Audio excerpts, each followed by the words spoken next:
चलिए अब next point पर आते हैं, जो कि हमारा है रेट ऑफ रिएक्शन। बी अपने हिसाब से घट रहा है, सी अपने हिसाब से बन रहा है, लेकिन इनके घटने के रेट्स आपस में बराबर या इनके बनने के रेट्स आपस में बराबर नहीं है सर। अगर कोई मुझसे कहे कि सर अपीयरेंस रेट और डिसअपीयरेंस रेट्स में स्टोइचियोमेट्रिक कोफिशिएंट का कोई रोल है, तो आप बिल्कुल साफ मना कर दीजिएगा। अगर मैं तुम्हें ये रिलेशन प्रोवाइड कर दूं तो तुम ये इक्वेशन कैसे निकालोगे? जेई आगे आने वाले साल में 99% उम्मीद बनती है कि अगर उसने ये ट्रेडिशनल सवाल उठाए तो उसमें ये पक्का मोल्स चेंजेस की जगह ग्राम चेंजेस पर सवाल बनाएगा। लोगों की बैंड बजने वाली है।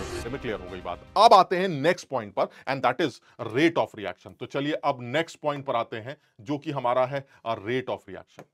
अब रिएक्शन के रेट के बारे में बात करते हैं। आप सब लोग बहुत ध्यान से देखेंगे भाई, है ना, बहुत ध्यान से देखते हैं। वो क्या है? मान लीजिए कोई रिएक्शन है 2A plus 3B gives 4C। बिल्कुल सही। अब आप जल्दी से मुझे सोच के बताइए, अगर मैं ये लिखता हूं रेट ऑफ डिसअपीयरेंस, यार मैं इसको शॉर्ट में लिखता हूं, बड़ा लंबा लंबा करना का पड़ता है, तो इसको जरा समझना। रेट ऑफ डिसअपीयरेंस ऑफ ए, जरा मुझे सब लोग सोच के बताएं, रेट ऑफ डिसअपीयरेंस ऑफ ए क्या होना चाहिए? Sir rate of disappearance of A minus D A by D T होना चाहिए। बिल्कुल सही कह रहे हैं आप, मैं बिल्कुल आपकी बात से एग्री करता हूं। Rate of disappearance of A will be minus D A by D T. ठीक है। अच्छा, rate of disappearance of B कितना होना चाहिए? Sir rate of disappearance of B वो माइनस डीबी बाई डी होना चाहिए। सर स्टोइचियोमेट्रिक कोफिशिएंट से तो कोई लेना देना है ही नहीं। बिल्कुल सही है। और rate of appearance of C कितना होगा? Sir rate of appearance of C वो प्लस में डीसी बाई डीटी होना चाहिए। सर स्टोइचियोमेट्रिक कोफिशिएंट से तो कुछ भी लेना देना है ही नहीं। बिल्कुल सही है। क्लियर है ये वाली बात? सर लेकिन दिक्कत यह है कि क्या ये तीनों रेट्स आपस में बराबर हैं? नहीं है बराबर। क्यों? क्योंकि सर जितनी देर में ए के 2 मोल घटते हैं उतनी देर में बी के 3 मोल घट जाते हैं। यानी जितनी देर में ए के 2 मोल कम हुए उतनी ही देर में बी के 3 मोल कम हो गए। इसका मतलब बी ज्यादा तेजी से घट रहा है। The disappearance rate of B is more than the disappearance rate of A. मानते हो बात को? मेरे 2 घटेंगे, तुम्हारे 3 घट जाएंगे, यानी मेरे घटने का रेट तुम्हारे घटने से 1.5 गुना ज्यादा है, 3/2 टाइम्स ज्यादा है। मेरे 3 मोल कम होते हैं, तुम्हारे 2 मोल कम हो जाते हैं, यानी मैं 1.5 गुना ज्यादा तेजी से घट रहा हूं। मानते हो इस बात को? तो अगर यहां पर एक सिचुएशन ये बनाई जाए, जरा ध्यान से देखना, एक सिचुएशन ये बनाई जाए जिसमें यह कहा जाए कि अगर मैं इन तीनों रेट्स को आपस में इक्वेट करूं, जरा समझना, यानी मैं ये करना चाहता हूं minus D A by D T, इसको इक्वेट कर रहा हूं minus D B by D T से, और फिर इसको इक्वेट कर रहा हूं प्लस डीसी बाई डी से। तो तुम मुझे बताओ, क्या ये तीनों रेट्स बराबर हैं? Are they equal? क्या ये बराबर है? सर ये बराबर नहीं है सर। ए अपने हिसाब से घट रहा है, बी अपने हिसाब से घट रहा है, सी अपने हिसाब से बन रहा है, लेकिन इनके घटने के रेट्स आपस में बराबर या इनके बनने के रेट्स आपस में बराबर नहीं है सर। ए के 2 मोल घटते हैं तो बी के 3 घट जाते हैं और सी के 4 बन जाते हैं, यानी सर इनके बनने के रेट आपस में बराबर नहीं। और अगर इनके बनने के रेट्स आपस में बराबर नहीं है या घटने के रेट्स आपस में बराबर नहीं है, तो ये इक्वालिटी तभी अप्लाई होगी जब आप एक कमाल करेंगे, और वो कमाल ये है कि अगर मैं यहां पर स्टोइचियोमेट्रिक कोफिशिएंट से डिवाइड कर लूं और इनके स्टोइचियोमेट्रिक कोफिशिएंट से डिवाइड करने के बाद अब इस एक्सप्रेशन को देखूं तो नाउ दे आर इक्वल। जरा समझना, अगर मैं इस 3 को उधर कर दूं तो क्या होगा? जरा बताओ। अगर ये 3 उधर चला जाएगा तो बी के खर्च होने का रेट क्या हो जाएगा? Minus D B by D T is equal to 3/2 of minus D by D T. यही तो बात हुई थी। बी के घटने का रेट ए के घटने के रेट से 3/2 टाइम्स ज्यादा है। इसका मतलब यह हुआ सर अब ये तीनों वैल्यूज बराबर हैं सर, और अगर अब ये तीनों वैल्यूज बराबर हैं तो इस बराबर वैल्यू को ही रेट ऑफ रिएक्शन का नाम दिया जाता है, जिस पर दुनिया भर के मेंस लेवल पर और एडवांस लेवल पर सवाल बनाए जाते हैं। और बच्चों को यह बिल्कुल समझ में ही नहीं आता सर ये स्टोइचियोमेट्रिक कोफिशिएंट का कब इस्तेमाल करना है और स्टोइचियोमेट्रिक कोफिशिएंट का कब इस्तेमाल नहीं करना है। इफ यू आर आस्क्ड कि what is the disappearance rate of A, किस रेट से घट रहा है? Minus dx by d. अरे 2 का क्या होगा? ऐसी की तैसी 2 की सर, मुझे 2 से कोई मतलब ही नहीं है। बताइए सी किस रेट से बन रहा है? DC by D T. 3 का क्या होगा, 4 का क्या होगा, कोई फर्क नहीं पड़ता। लेकिन अगर वो कहता है कि नहीं नहीं, मुझे ये बताइए इस रिएक्शन का रेट ए के रेस्पेक्ट में कितना है, तो इस रिएक्शन का रेट ए के रेस्पेक्ट में -12 D A by D T है। यानी यहां पर एक खूबसूरत बात फिर से लिखने जा रहा हूं, और यह दूसरी खूबसूरत बात है, और वो क्या है कि अगर आप रेट ऑफ रिएक्शन की बात करें रेट ऑफ रिएक्शन की अगर आप बात करें with respect to A, it is minus half D A by D T. समझो बात को, ये रेट ऑफ रिएक्शन है minus half D A by D T. इसी तरह से अगर रेट ऑफ रिएक्शन की बात की जाए, रेट ऑफ रिएक्शन की बात की जाए with respect to B, तो it will be minus 1/3 dB by dt. This is the rate of reaction. और इसी तरह से अगर rate of reaction की बात की जाए, rate of reaction with respect to C, तो C के रेस्पेक्ट में रिएक्शन का रेट 1/4 dC by dt निकल के आएगा। और ये बहुत ही इंपॉर्टेंट है और सब लोग इस बात को समझने की कोशिश करें। अगर कोई मुझसे कहे कि सर अपीयरेंस रेट और डिसअपीयरेंस रेट्स में स्टोइचियोमेट्रिक कोफिशिएंट का कोई रोल है, तो आप बिल्कुल साफ मना कर दीजिएगा, सर अपीयरेंस डिसअपीयरेंस के अंदर ये 1/2 1/3 1/4 के टर्म्स नहीं आते। सर घटने का rate minus dx by dt, बनने का rate plus dx by dt, बात खत्म। लेकिन अगर आप 1/2 1/3 लगाकर रेट को डिफाइन कर रहे हैं तो वो अपीयरेंस डिसअपीयरेंस का रेट नहीं है सर, वो रिएक्शन का रेट है। अगर वो पूछता है कि find out the rate of this reaction with respect to B, the answer is 1/3 dB by dt minus के साथ। Find out the rate of the reaction with respect to C, it is 1/4 dC by dt plus के साथ। और sir ये तीनों values बराबर। अरे बड़ा सीधा है यार, ऐसा थोड़ी ना होता है कि ए के रेस्पेक्ट में रिएक्शन तेज चल रही है, बी के रेस्पेक्ट में रिएक्शन धीमी चल रही है, सी के रेस्पेक्ट में रिएक्शन और तेज चल। अरे सर रिएक्शन एक ही रेट से चलेगी ना, चाहे ए के रेस्पेक्ट में बात करो चाहे बी के रेस्पेक्ट में बात करो। सर ये तीनों वैल्यूज बराबर हैं, सिर्फ फर्क इतना है कि रेट को रिप्रेजेंट करने के तरीके अलग हैं। जब किसी रिएक्शन के रेट को ए के रेस्पेक्ट में डिफाइन किया जाए तो minus half D A by D T बोला जाएगा, और जब कभी किसी रिएक्शन के रेट को बी के रेस्पेक्ट में डिफाइन किया जाए तो minus 1/3 dB by D T बोला जाएगा, और जब कभी किसी रिएक्शन के रेट को सी के रेस्पेक्ट में डिफाइन किया जाए तो 1/4 डीसी बाई डी टी बोला जाएगा। इसका मतलब यह हुआ सर आप मुझे कोई भी केमिकल रिएक्शन दे दीजिए, मैं ये एक्सप्रेशन लिख के दिखा दूंगा, और एक बार ये एक्सप्रेशन लिखना आ गया तो सर 36 तरह के सवाल जो जेई ने अब तक एडवांस और मेंस लेवल पर पूछे हैं मैं चुटकियों में सॉल्व कर सकता हूं। सब लोग यहां तक समझ पाए? जल्दी से हां या ना में जवाब दे दो, यस और नो। जल्दी से बताओ क्या ये बात समझ में आ गई? क्या किसी भी बैलेंस केमिकल इक्वेशन को देखकर ये रिलेशन लिख पाओगे? अगर ये रिलेशन लिख दोगे तो तुम्हारा काम चल जाए। जल्दी से बताओ।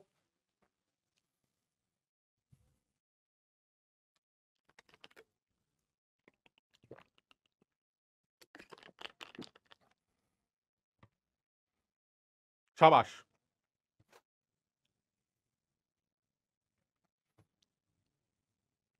शाबाश, बहुत बढ़िया, बहुत बढ़िया। तो चलिए सर जरा सा यही एक काम करके देखते हैं और जरा देखते हैं कि जेई ने इस बारे में क्या क्या बातें की हैं। तो जरा सा सबसे पहले एक बड़ा सिंपल सवाल उठा रहे हैं और मैं ये अपने मन से नहीं लाया हूं, जेई ने पूछा है।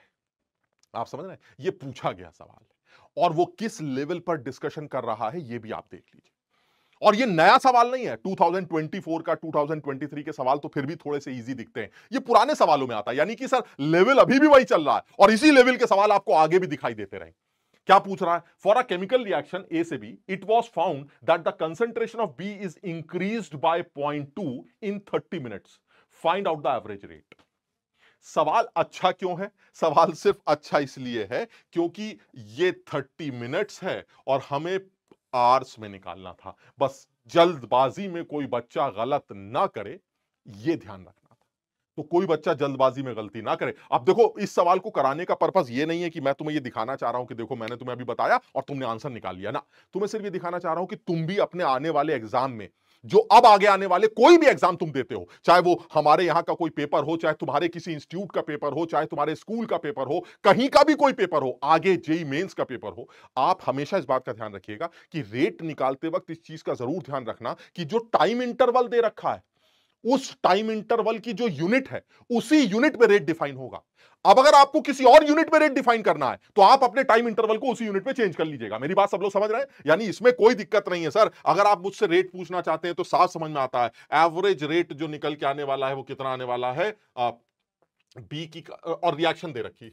तो सबसे पहले तो मैं रिलेशन लिख देता हूं। रिलेशन क्या आएगा? रिलेशन आएगा minus D A by D T is equal to plus D B by D T. मानते हो इस बात को?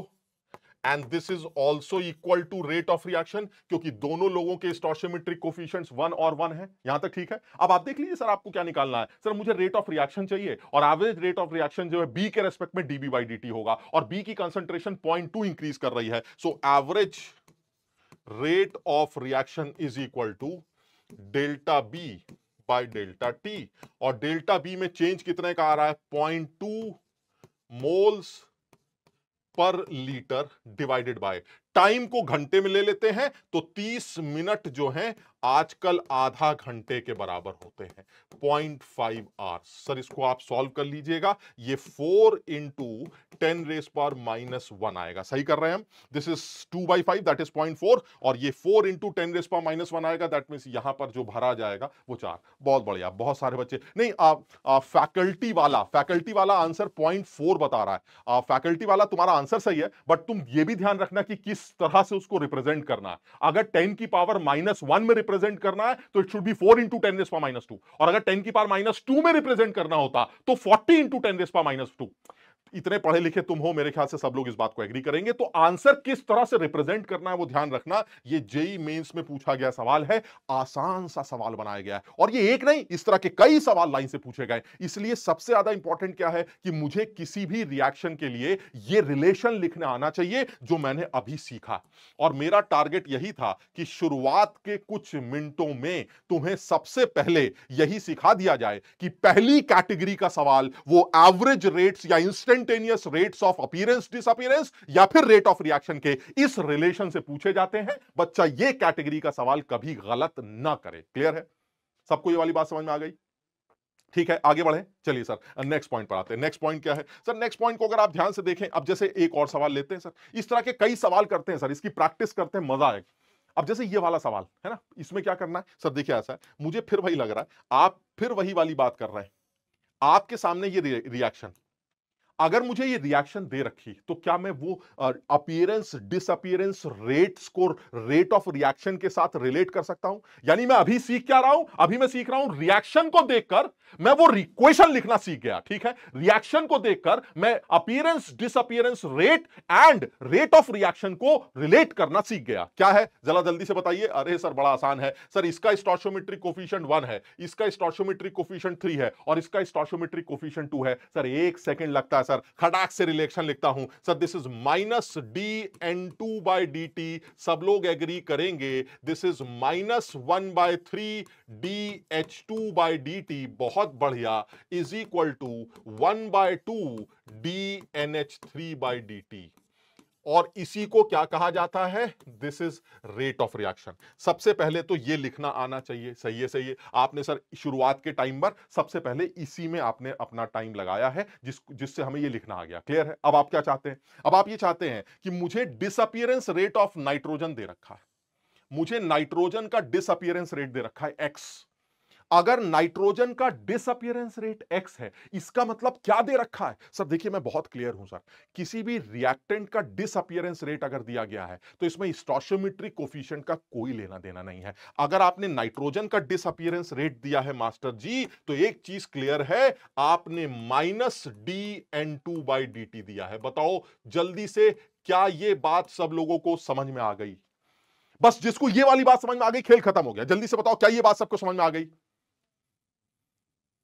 सबको बताओ ये वाली बात समझ में आ गई? The disappearance rate of reactant is always -dx/dt। इसका स्टोइचियोमेट्रिक कोफिशिएंट से कोई लेना देना नहीं है। इसका मतलब आपको -dN2/dt की वैल्यू दे रखी है।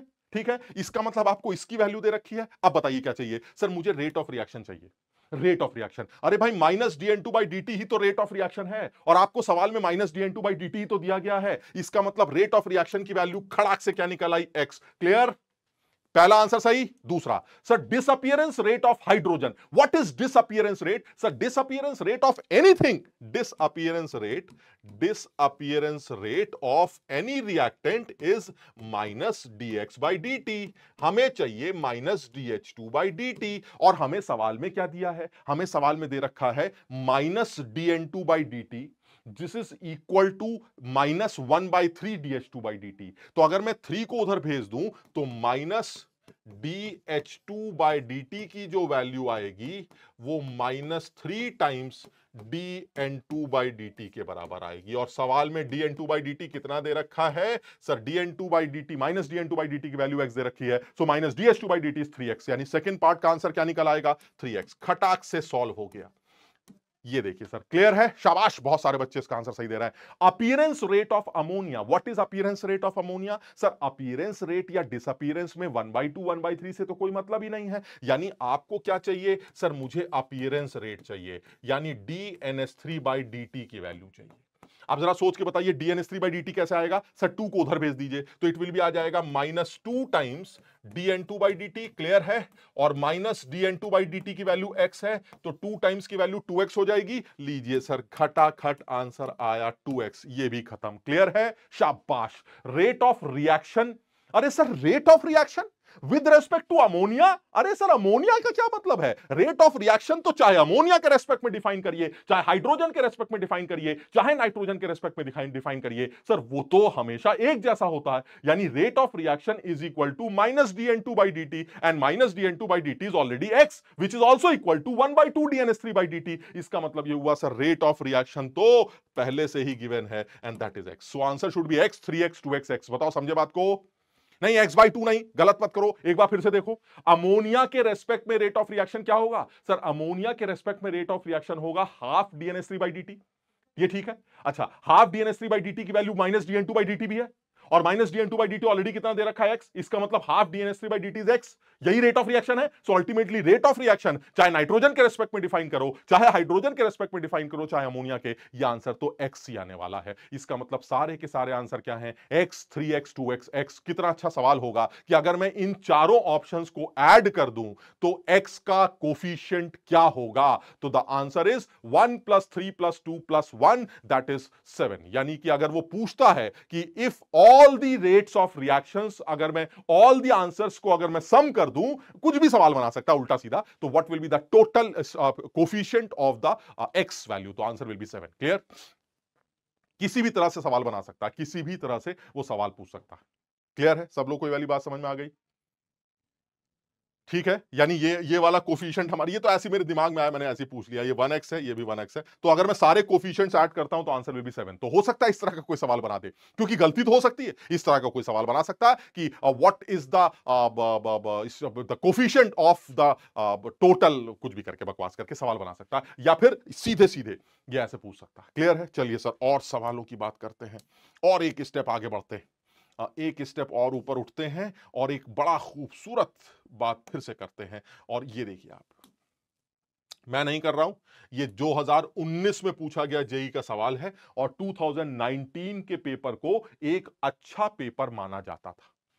2019 का पेपर एक अच्छा पेपर माना जाता था, और मुझे हैरानी है कि ये जो फर्स्ट कैटेगरी जिसको हम डिस्कस कर रहे हैं, इस पर बहुत सवाल पूछे जाते हैं, बहुत सवाल बनाए जाते हैं, और मुझे ये नहीं समझ में आता कि इसमें तो कुछ करना ही नहीं होता। आपको अगर कोई केमिकल रिएक्शन दी गई है तो आप उस इक्वेशन को लिखना जानते हैं, और अगर आपको उस इक्वेशन को लिखना आता है और आपको यह क्लियर है कि what is appearance rates and what are disappearance rates and what is rate of reaction, तो जिसको ये तीन बातें पता है और उसको वो इक्वेशन लिखनी आती है, तो अब आप किसी भी तरह का सवाल सॉल्व कर सकते हैं, इसमें कहीं कोई झंझट नहीं होगा। क्लियर है? समझ में आ रहा है? साक्षी, वंस मोर लास्ट वाला, अरे साक्षी लास्ट वाले में तो कुछ भी नहीं किया था यार, बड़ा आसान सा सवाल था। लास्ट वाले सवाल की अगर बात करें तो इसमें तो सारे रेट्स वगैरह गिवन थे। आपको सवाल में डिसअपीयरेंस रेट दे रखा था x, that is minus dn2/dt। अब देखो, सीखोगे कब? सीख सिर्फ तभी पाओगे जब बातों को याद करना शुरू करोगे। अगर बातों को याद नहीं करोगे तो सीख नहीं पाओगे। मेरी बात समझ रहे हो? तो सब लोग पहले इसको याद करो यार। याद क्या करना है कि अपीयरेंस और डिसअपीयरेंस में स्टोशियोमेट्रिक कोफिशिएंट्स का कोई रोल नहीं।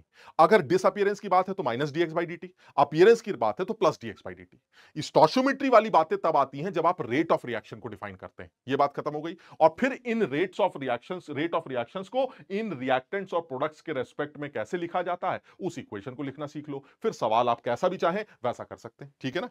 तो चलिए अपने वाले सवाल पर आते हैं फिर से। तो ये जो सवाल था, देखिए ये पूछा गया सवाल था और कहने के लिए अच्छा सवाल बनाया गया था, बहुत आसान सा सवाल था।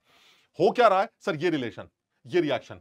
फिर मैंने ज्यादा अकल ही नहीं लगाई सर, जैसे ही मुझे रिएक्शन दिखी मैंने बिना दिमाग लगाए सबसे पहले रिलेशन ही लिख दिया। मुझे पता है क्योंकि रिलेशन का इस्तेमाल तो होना ही होना है, तो मैंने बिना दिमाग लगाए सबसे पहले रिलेशन ही लिख दिया। क्या रिलेशन आएगा जरा जल्दी से बताओ? सर रिलेशन आएगा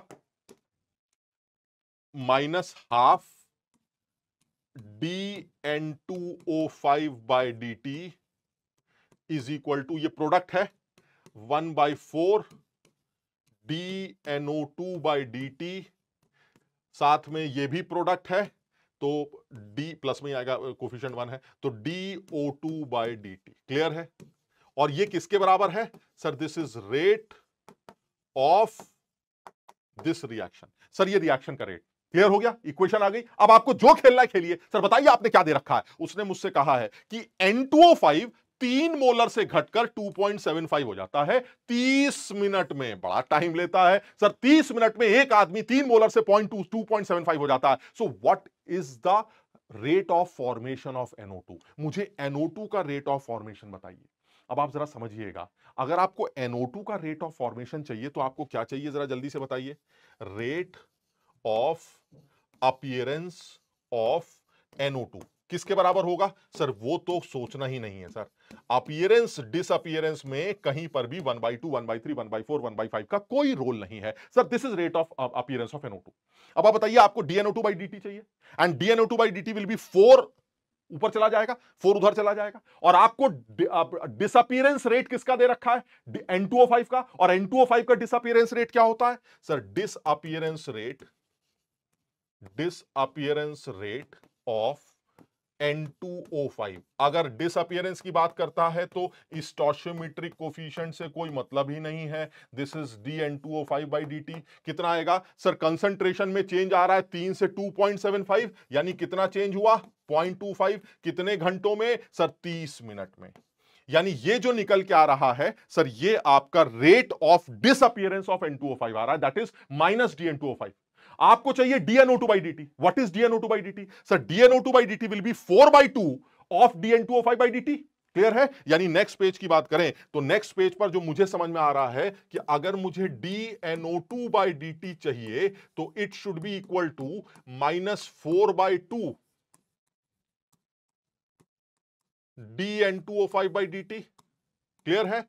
तो दिस इज -4/2 को 2 लिख सकते हैं। और आपको DN2O5 dt की वैल्यू ऑलरेडी कितनी दे रखी है सर? ये वैल्यू आपको ऑलरेडी दे रखी है 0.25 डिवाइडेड बाय 30। यानी कुल मिला के अगर मैं देखता हूं तो दिस इज कितना था? 0.25 बाय 30। बिल्कुल सही है सर। क्लियर है? यानी कि अगर मुझे DNO2 बाई dt निकालना हो, यही था ना हमारा? हाँ, DNO2 बाई dt निकालना हो तो DNO2 बाई dt की जो वैल्यू है वो आ जाएगी अल्टीमेटली कितनी? 4/2, एंड दिस इज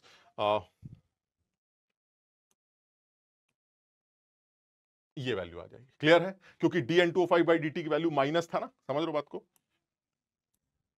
ये देख लीजिए, तो minus of DN2O5 by dt is 0.25 by 30। और आपको चाहिए आप rate of formation of NO2, and rate of formation of NO2 is DNO2 by dt, जो कि 4/2 आ जाएगा माइनस के साथ, और DN2O5 by dt already minus में है, समझ रहे बात को? तो दैट इज 0.25। तो आप अब इसको सॉल्व करोगे तो सॉल्व करके वैल्यू कितनी आ जाएगी? सॉल्व करके ये वैल्यू निकल के आ जाएगी, सॉल्व करते हैं तो ये वैल्यू आ जाएगी 0.5, सही कर रहे हैं ना, डिवाइडेड बाय 30। अब 0.5 डिवाइडेड बाय 30 को सॉल्व कर लो, एक बार करके देखो आंसर क्या आ रहा है? बी। बहुत बढ़िया, तो आंसर विल बी बी। बहुत सारे बच्चों ने सॉल्व भी कर लिया है, तो आंसर आ जाएगा बी। क्लियर है? समझ में आ रहा है? यानी 1.667 इंटू 10⁻²। तो इसको आप सॉल्व करेंगे तो this is 1.667 into 10⁻²। This is what sir? This is rate of formation या rate of appearance of NO2। सब लोग इसको समझे यार, बहुत आसान है यार। मतलब आप समझ रहे, आपको अगर समझना है तो इस बात को समझ लें कि हमें दिया क्या गया है और हमें करना क्या है। उसके लिए मुझे 2-3 बातें समझनी थी। अपीयरेंस डिसअपीयरेंस रेट के अंदर 1/2, 1/3 का कोई रोल नहीं है, वो या तो प्लस dx बाई dt है या माइनस dx बाई dt है। और रेट ऑफ रिएक्शन जब लिखा जाता है तो उसमें 1/2, 1/3 का रोल होता है। आपको वो इक्वेशन लिखनी आनी चाहिए और आपको ये क्लियर होना चाहिए कि अपीयरेंस डिसअपीयरेंस रेट्स को या रेट ऑफ रिएक्शन को कैसे डिफाइन करना होता है। आप 1 सेकंड के अंदर किसी भी तरह का सवाल सॉल्व कर सकते हैं। क्लियर है? क्लियर है? सबको ये वाली बात समझ में आ रही है? शाबाश, बहुत बढ़िया। 0.25 कहां से आया? अरे यार सो रहे हो क्या? 0.25 कहां से आया? मतलब ये है ना भाई, मेरा कंसंट्रेशन 3 मोलर है और वो घटकर 2.75 हो गया, यही तो हो रहा है। तो अगर ये घटकर 2.75 हो गया तो रेट कितना निकल के आएगा सर? रेट आ जाएगा आपका 2.75 माइनस 3, दैट इज यही, ये आ रहा है ना 0.25/30। हमने पहले ही माइनस लगा रखा है, तो minus dN2O5/dt is equal to 0.25/30, ठीक है। और आपको dNO2/dt चाहिए, तो यहां से ये रिलेशन है, अपने आप कर लो ना यार। आपको dNO2/dt चाहिए तो 4/2 करना पड़ेगा ना, यानी इस वैल्यू का, किस वैल्यू का? माइनस dN2O5/dt का 2 गुना इज द आंसर। और माइनस dN2O5/dt की वैल्यू कितनी है? 0.25/30, तो इसका दुगना, ये आंसर हो जाएगा, खत्म। तो the answer will be 2 times of 0.25/30 and that is 1.667 into 10⁻⁻²। Clear हो गया? सबको समझ में आया? बहुत आसान है, बिल्कुल आसानी से किया जा सकता है। और एक सवाल करते हैं, और एक सवाल करने की कोशिश करते हैं। ये देखिए, ये सवाल, ये जो सवाल है या इस कैटेगरी के सवाल, ये सिर्फ मेंस लेवल के सवाल नहीं है यार, एडवांस तक में ये हमसे सवाल पूछे गए, एडवांस तक में पूछे गए। क्यों? क्योंकि उसको पता है कि बच्चे को हमेशा इसी चीज का कंफ्यूजन है कि appearance rate, disappearance rate and rate of reaction, इनमें अंतर क्या होता है और इनका आपस में रिलेशन क्या होता है। यानी मुझे ऐसा लगता है कि अगर मैं सिर्फ एक पॉइंट यहां पर लिखना चाहूं, मैं एक स्लाइड के अंदर एक पॉइंट लिखना चाहता हूं, बस इसी सवाल के नीचे मैं एक पॉइंट लिखना चाहता हूं, वो ये है, जो भी सीखना चाह रहा है ना, आप समझ रहे हैं, मुझे नहीं पता तुम कैसे सीखोगे।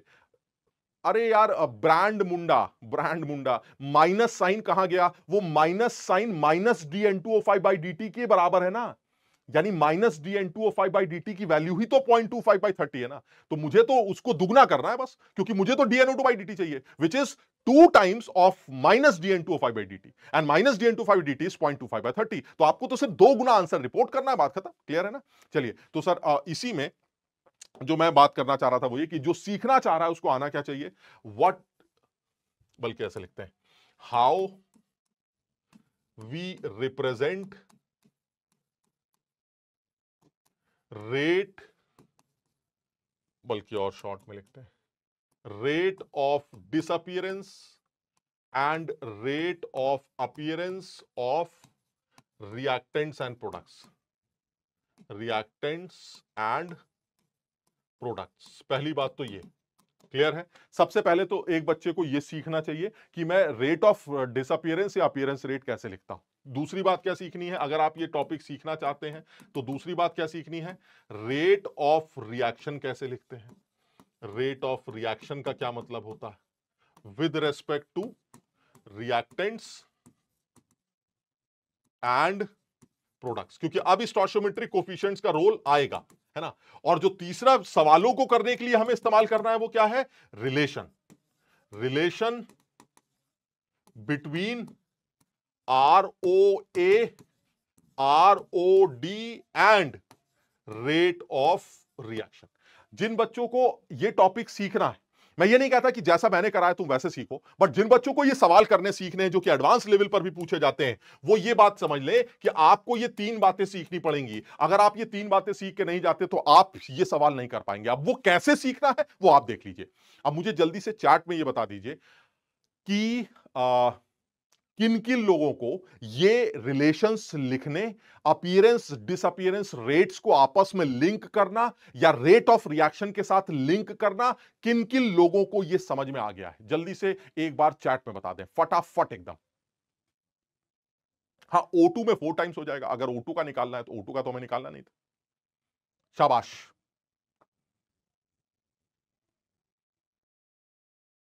क्लियर है? ठीक है, चलिए सर, अब जरा सवाल पर आते हैं जो एडवांस लेवल पर पूछा गया था। आप देखिए लेवल क्या है। बहुत अच्छा सवाल है, बहुत इजी सवाल है और बहुत आसान तरीके से पूछा गया है। मुझे जल्दी से बताओ क्या कह रहा है। सर देखिए, ऐसा रिएक्शन आपने दे दी और सवाल की लैंग्वेज से मुझे पता चल गया कि conversion of hydrogen, formation rate, reaction rate, मैं समझ गया सर। मैं सबसे पहले तो रिएक्शन लिख देता हूं, वो रिलेशन लिख देता हूं, बात खत्म। तो सबसे पहले इस रिलेशन का जो रिएक्शन दे रखी है वो क्या है सर? इसका रेट लिख देते हैं, वो रिलेशन लिख देते हैं। और रिलेशन क्या आएगा? रिलेशन आएगा minus dN2/dt is equal to minus 1/3 dH2/dt is equal to 1/2 dNS3/dt. Clear है? And this is what? Sir, this is rate of reaction.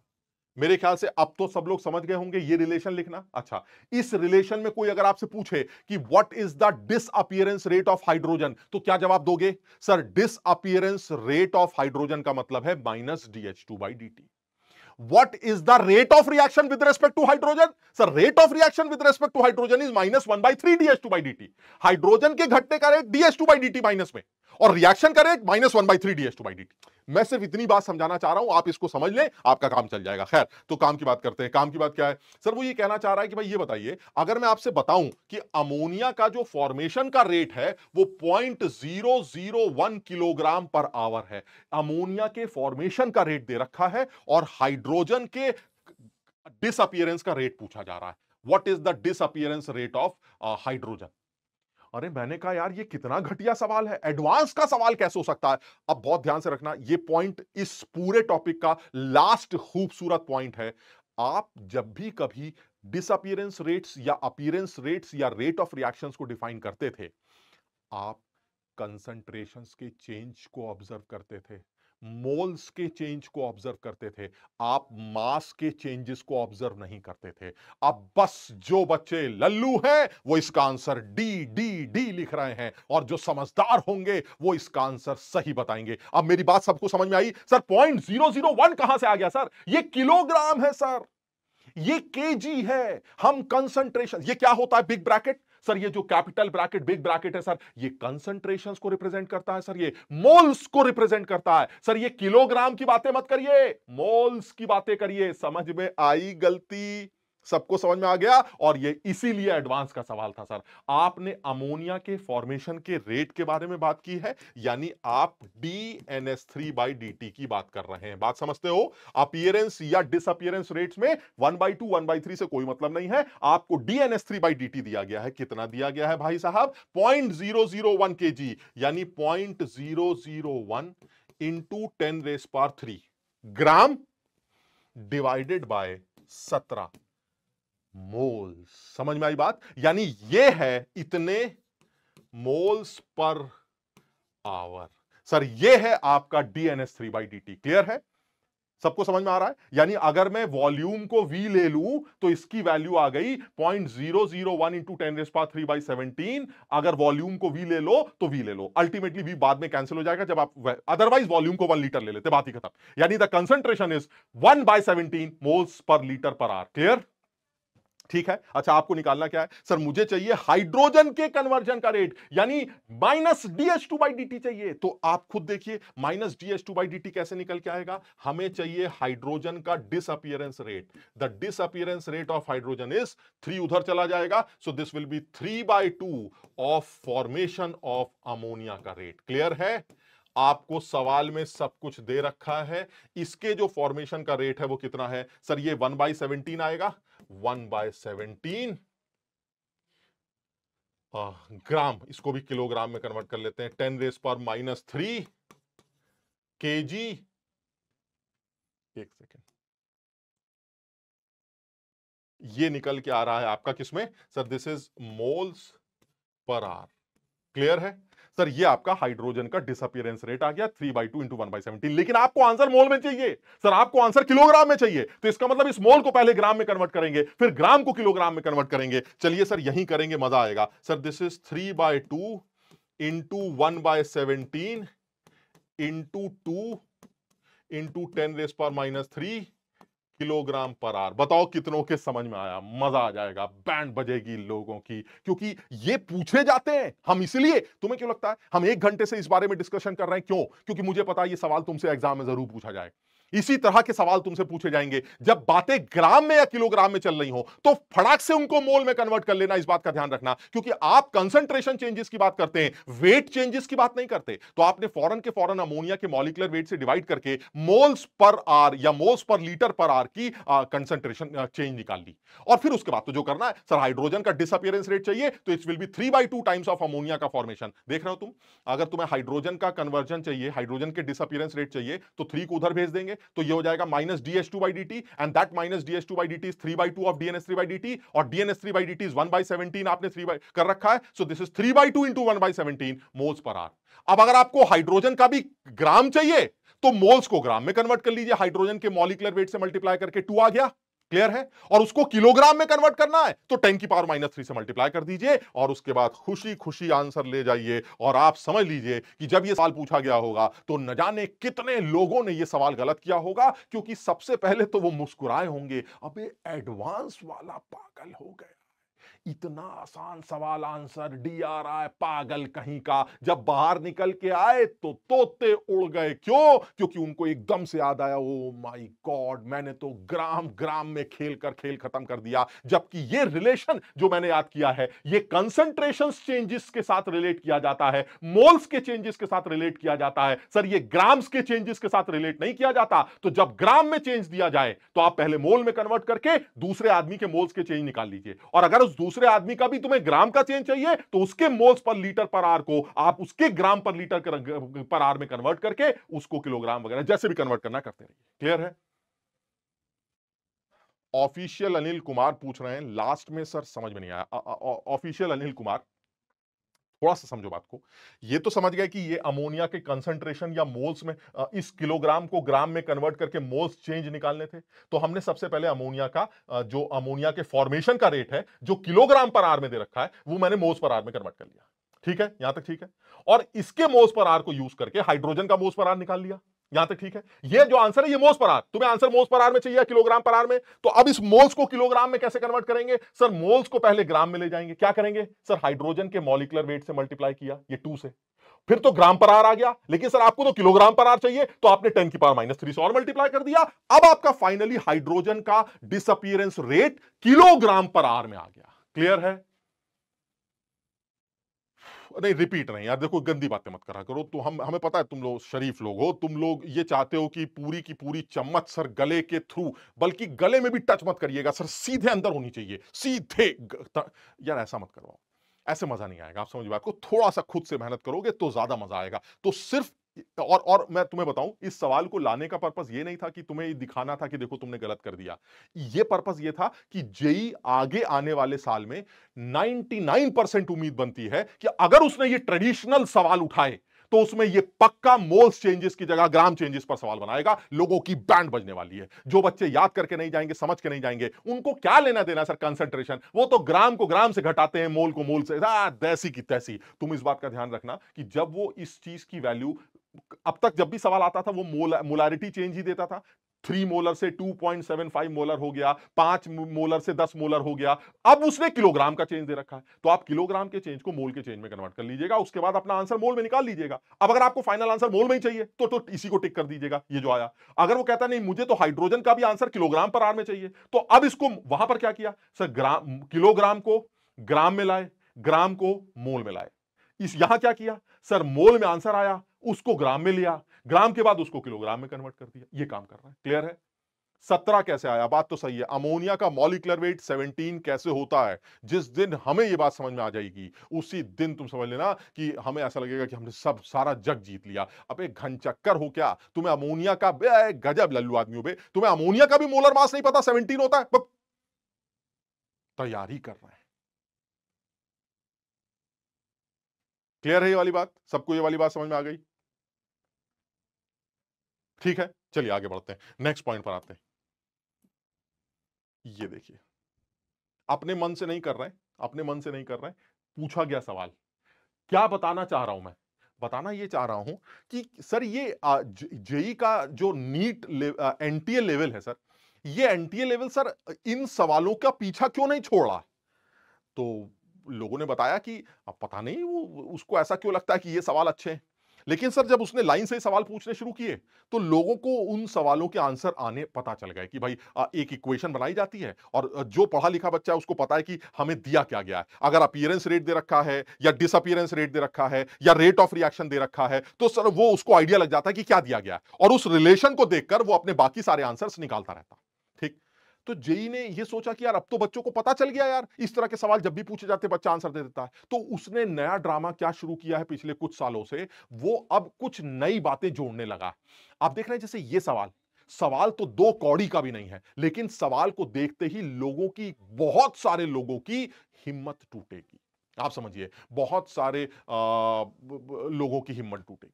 अब अगर बहुत सारे लोगों की हिम्मत टूटेगी तो फिर ऐसे में तो बड़ा गड़बड़ है। सर हम कैसे करेंगे? अरे तो तुम समझो बात को, हमने तो तुम्हें हिम्मत दी नहीं, हमने तो तुम्हें ये कुछ बताया ही नहीं कि हिम्मत आती कहां से है। हमने तो ये बोला 3 बातें तुम्हें आनी चाहिए, तुमने कहा हमें आती हैं। तो फिर अब बात खत्म हो गई सर। अब वो नीट वाला, एनटीए वाला, जेई वाला, एडवांस वाला, उसको अगर इस ट्रेडिशनल सवालों की बात करनी है तो मैं गलत नहीं करूंगा सर, क्योंकि मुझे लिखना आ गया है सर। मुझे ये बात लिखनी आती है कि करना क्या है। सर आपने एबीसीडी के सवाल दिए थे अब तक आप NH2H2 की बात करते थे सर, अब तक आप NO2 PO2 की बात करते थे, बड़ा अच्छा लगता था सर। आज आपने किसी एल्डिहाइड को ऑक्सीडाइज कर दिया सर। अरे सर ये तो कमाल हो। अरे क्या कमाल हो गया यार? ABCD की जगह उसने ये K2Cr2O7 और C2H6O लिख दिया। क्या कमाल कर दिया उसने? आप समझ रहे हैं? अल्कोहल का ऑक्सीडेशन हो रहा है, एल्डिहाइड का ऑक्सीडेशन हो रहा है। अरे सर छोड़िए ना सर, ये वही ABCD है सर।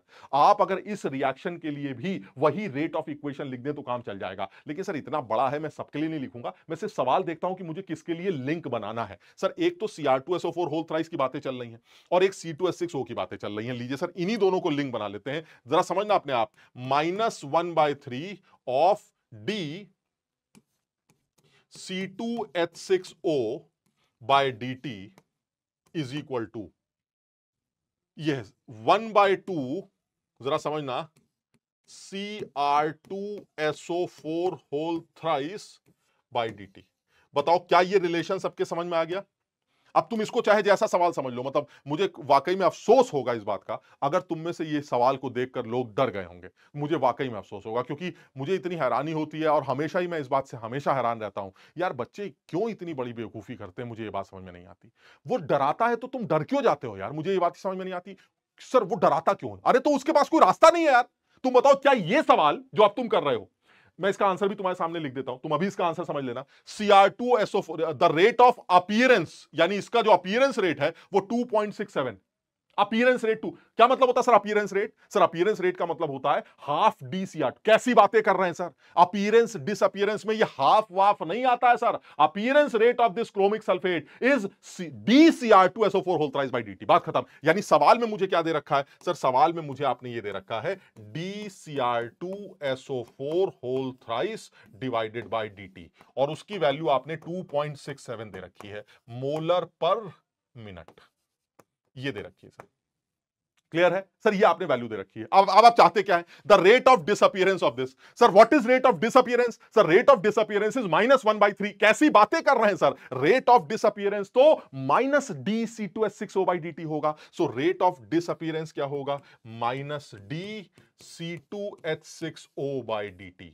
इसकी वैल्यू चाहिए। अब जरा सोच के बताइए, ये रिलेशन है, क्योंकि मुझे पता है कि अपीयरेंस डिसअपीयरेंस को कैसे लिखा जाता है, मैंने लिख दिया। आप बताइए इस इंफॉर्मेशन से यूज करके ये कैसे निकलेगा with the help of this equation. Sir मुझे ये चाहिए सर -DC2H6, तो ये 3 उधर चला जाएगा सर, तो यानी 3/2 of this, and this is already 2.67, so the answer is 3/2 of 2.67। अरे सर इससे भी आसान कोई सवाल होगा? सॉल्व कर लोगे इसको?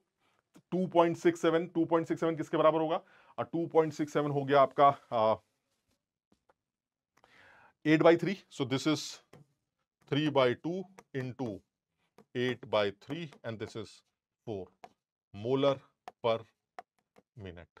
ये लीजिए सर। क्लियर? मैंने नहीं पूछा है, पूछा गया सवाल। समझो इस बात को सर। एक चीज समझ में आ रही है सर, सवाल में मुश्किल तो इससे ज्यादा मुश्किल सवाल तो सर इससे पहले कराया था सर। इससे ज्यादा मुश्किल सवाल तो सबसे पहला सवाल था सर। ये तो सीधे सीधे ये दे रखा है, ये निकालो, ये दे रखा है, ये निकालो। सर मुझे रिलेशन लिखना आना चाहिए और मुझे ये पता होना चाहिए कि उसने मुझे दिया क्या है। अगर वो डिसअपीयरेंस की बात करता है तो -dx/dt की बात कर रहा है, अगर वो मुझसे अपीयरेंस की बात करता है तो +dx/dt की बात कर रहा है। सर इसमें 1/2 1/3 से कोई लेना देना नहीं होता। मैं बोल बोल के थक गया। क्या समझ में आया? क्या सब लोगों को यह समझ में आ गया? जल्दी से बताओ, क्या ये सब लोगों को बात समझ में आ गई? बिल्कुल सीधा, एकदम आसान। समझ लो बात को? हाँ, मैंने ये सब कुछ खुद लिखा है बेटा। ऑलमोस्ट पूरे के पूरे सवाल मैंने सब कुछ हाथ से लिखे हैं। समझ रहे हो? सिर्फ इसलिए ताकि मुझे यह पता चल जाए कि सवाल लिखते वक्त पेच कहां है, लोचा कहां होता। तो कई बार तो सवाल लिखते वक्त ऐसा लगता है अरे यार ये तो बेकार की इंफॉर्मेशन दे रहा, बकवास एकदम, समझ लो। मैं चाहता हूं जब मैं समझ रहा हूं उस सवाल को लिखते वक्त कहीं कुछ ऐसा पॉइंट आए जिसको मैं समझ ना पा रहा हूं लिखते वक्त, तो वो क्लास में जरूर डिस्कस करूं। और मुझे हर बार सवाल लिखने के बाद एक ही बात समझ में आती है कि सवाल की लैंग्वेज कुछ भी हो, किसी भी चैप्टर या किसी भी टॉपिक के सवाल में गिनी चुनी 2-3 बातें होती हैं। जो बच्चा उन 2-3 बातों को पकड़ लेता है वो सवाल कर लेता है। क्लियर है? सबको ये बात समझ में आ गई? क्लियर है? चलिए आगे बढ़ें। चलिए नेक्स्ट पॉइंट पर आते हैं सर। चलिए फटाफट। अब देखिए जल्दी, मैं एक सवाल दिखा रहा हूं, मुझे जल्दी से बताना कितने लोग कर पाएंगे, कितने लोग कर पाएंगे, जल्दी से बताओ कितने लोग कर पाएंगे।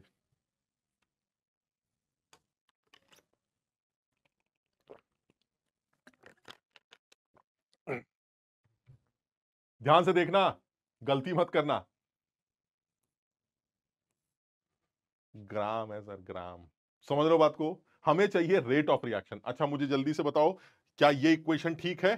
रेट, मैं डायरेक्टली लिख देता हूं, rate of reaction is equal to minus dN2/dt। बताओ सब लोग एग्री करते हैं? Rate of reaction minus dN2/dt होगा। देख लीजिए स्टोइचियोमेट्रिक कोफिशिएंट 1 है, ठीक है। और dN2/dt की वैल्यू दे रखी, खत्म हो गया सवाल सर। ये लीजिए सर, माइनस कितना सर? 3 ग्राम से 1.5 ग्राम हो गया, तो 3 माइनस 1.5 नहीं सर, ग्राम है, मोल। शाबाश, मोल कन्वर्जन, बहुत बढ़िया। इसका मतलब ये हुआ सर दिस इज 3 नहीं 1.5 माइनस 3 डिवाइडेड बाय 28। कितनी देर में हो रहा है सर? ये हो रहा है कितना टाइम दे रखा है? 5 सेकंड से 10 सेकंड, यानी कि 10-5। तो ये हो गया आपका। अब जो भी आएगा सॉल्व करके देख लेना। ये आ जाएगा, माइनस तो बाहर लगा, तो 1.5 अपॉन 28 है ना, यही हो रहा ना, डिवाइडेड बाय 5। सही कर रहे हैं? हाँ ठीक है। ये आ जाएगा आपका, और वॉल्यूम 1 लीटर है तो ये आ जाएगा आपका मोलर पर सेकेंड।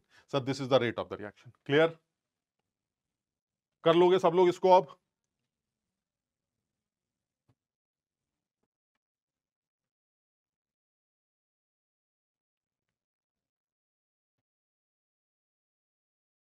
शाबाश, बिल्कुल आसान एकदम। तो इस चीज का ध्यान रखना, अगर ग्राम में चल रहा है तो आप ग्राम के डिफरेंसेस को टाइम के डिफरेंस से डिवाइड करके रेट मत निकालिएगा, पहले मोल्स में कन्वर्ट कर लीजिएगा। तो ये हो जाएगा 1.5 upon 28 minus 3 upon 28, this will be the moles का चेंज अपॉन टाइम का चेंज। तो मोल्स का चेंज अपॉन टाइम का change will be the answer. शाबाश, जल्दी से बता दो ये क्या, ये टॉपिक सब लोगों को क्लियर है? क्योंकि अब मैं नेक्स्ट टॉपिक पर स्विच करने जा रहा हूं। जल्दी से बता दो क्या ये सब लोगों को क्लियर है? नेक्स्ट टॉपिक खूबसूरत टॉपिक है सर। ये उम्मीद की जा सकती है, ये उम्मीद की जा सकती है, ये उम्मीद की जा सकती है कि इस टॉपिक पर जेई सवाल बनाए, जो कि एक बार बना भी चुका है। एंड जस्ट रिवर्स, तुम बताओ क्या अभी तक हमने ये काम किया है? क्या अभी तक हम ये काम कर रहे थे जिसमें कोई केमिकल रिएक्शन गिवन होती थी और मैं रिएक्टेंट्स और प्रोडक्ट्स के अपीयरेंस डिसअपीयरेंस रेट्स को रिएक्शन इस प्लास्टिक वाले का, प्लास्टिक वाले का रिएक्शन और रिएक्टेंट्स और प्रोडक्ट्स के जो अपीयरेंस डिसअपीयरेंस रेट्स हैं उनको रेट ऑफ रिएक्शन के साथ रिलेट कर देता था। जैसे ऐसी बोल रहा हूं मैं, ऐसी एग्जांपल के तौर पर बात कर रहा हूं, जैसे ए प्लस बी गिव्स सी, मान लीजिए ये, या एक और ले लेते हैं प्लस डी, मान लीजिए ये केमिकल इक्वेशन। तो जल्दी से बताओ इसके लिए वो रिलेशन क्या बनेगा? जल्दी से आप 1 लीटर सोल्यूशन का सिर्फ बेटा इतना पर्पस था ताकि कंसंट्रेशन निकाल पाए। आप समझ रहे बात को? 1 लीटर का सिर्फ इतना पर्पस था ताकि आप कंसंट्रेशन निकाल पाए। अब पता नहीं 1 लीटर कहां गया, ये है 1 लीटर। ये तो हमारा मोल्स का चेंज है ना। तो 1 लीटर का मतलब मोल्स डिवाइडेड बाय वॉल्यूम। याद है ना कंसंट्रेशन क्या होती है sir? Concentration is equal two moles divided by volume. तो अब क्योंकि वॉल्यूम 1 है इसलिए डिवाइड करने का कोई मतलब नहीं है। अगर वॉल्यूम 2 होता तो आप 2 से डिवाइड, क्योंकि मुझे कंसंट्रेशन का चेंज चाहिए, मेरी बात सब लोग समझ रहे हैं, मुझे कंसंट्रेशन का चेंज चाहिए तो सर मैं 2 से डिवाइड कर देता। यहां वॉल्यूम 1 है तो इसलिए concentration is moles upon volume, that is 1। अगर वॉल्यूम 2 होता तो moles change upon volume 2 divided by this, answer बदल जाता। सब लोग ध्यान रखना भाई, बहुत पेच है यार। एक पढ़ा लिखा इंसान जब सवाल करने बैठता है तो सबसे पहले अपने आप से एक बात बोलता है, गलत नहीं करूंगा। जब तक तुम ये नहीं बोलोगे तब तक तुमसे सवाल सही नहीं होगा। और तुम ये अभी से करना स्टार्ट कर दो, तुम देखोगे कि तुम्हारे अंदर महीने भर के अंदर इतना इंप्रूवमेंट आएगा, आप सोच भी नहीं सकते। आप पेन इसलिए उठा रहे हैं क्योंकि मुझे आंसर लिखना है। मैं गूं बू नहीं करूंगा, सोच रहे हैं कैसे करें ना, मैं सीधे पेन उठाऊंगा क्योंकि मुझे आंसर लिखना है। लेकिन उसकी एक हैबिट बनती है, आप सवाल करने से पहले सबसे पहले अपने आप को समझाएं कि भाई देखिए ऐसा सवाल तो ऐसा लग रहा है कि मैं कर लूंगा, लेकिन मैं गलत नहीं करूंगा। अब सवाल करते वक्त जब आपको यह समझ में आता है कि गलती करने के बहुत सारे स्कोप्स हैं तो आपको बहुत ध्यान से काम करना पड़ता है। क्लियर है? सबको समझ में आ गया? चलिए नेक्स्ट पॉइंट पर आते हैं। हाँ, तो मैं इस बात पर था यार, अब तुम लोग डिस्टर्ब बहुत करते हो। ठीक है, ये अब तुम बताओ, इस रिएक्शन का रिलेशन लिख सकते हैं? मृदुल पूछ रहा है कभी माइनस साइन यूज होता है कभी नहीं होता। नहीं मृदुल, कभी भी ऐसा नहीं होता।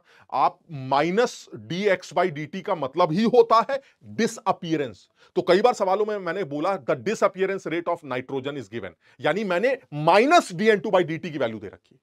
मैंने dn2 बाई dt नहीं दे रखा, माइनस dn2 बाई dt दे रखा है। मेरी बात सब लोग समझ रहे हैं? तो थोड़ा सा एक बार करना, तुम्हें ऐसा कुछ कुछ लोचा नहीं है। हो सकता है मैं उतनी क्लैरिटी से तुम्हें समझा ना पाया हूं, लेकिन तुम अगर जरा सा भी समझदार हो तो इसमें कहीं कोई झंझट नहीं है। समझ लो, मैंने कोई या किताबों वालों ने या इस टॉपिक को बनाने वालों ने कहीं कुछ लूप होल नहीं छोड़ा। आप ऐसे मान के चलिए आपको समझ में आ जाएगा, आप अपने आप समझ लीजिए, आपको वो बात समझ में आ जाएगी। ठीक, इसको लिख सकते हैं 8/3 कहां से आया? 2.67 को 8/3 कहते हैं। मैंने ऐसे ही लिख दिया यार, तुम्हारी तो गणित भी हिली हुई है भाई। 8/3 इज इक्वल टू 2.67 होता है। ठीक है, खैर, तो ये हमने अभी सीखा था, है ना? ये अभी हमने सीखा था। क्या सीखा था सर? आप A plus B B give C C plus D D को क्या लिख सकते हैं? -1/a dA/dt। ये हमने सीखा हुआ है। मैं इसी को अब दूसरे तौर पर लिखने की कोशिश कर रहा हूं, जिस पर मुझे सवाल पूछे जाने की पूरी उम्मीद लगती है। 1/c dC/dt is equal to 1/d dd/dt। Clear है? और यही क्या होता है सर? यही रेट ऑफ रिएक्शन होता है। ये क्लियर है? सब लोग को ये बात समझ में आ गई? यही रिलेशन है जो अभी हमने सीखा था, इसी रिलेशन को अभी हमने सीखा था। क्लियर है ये?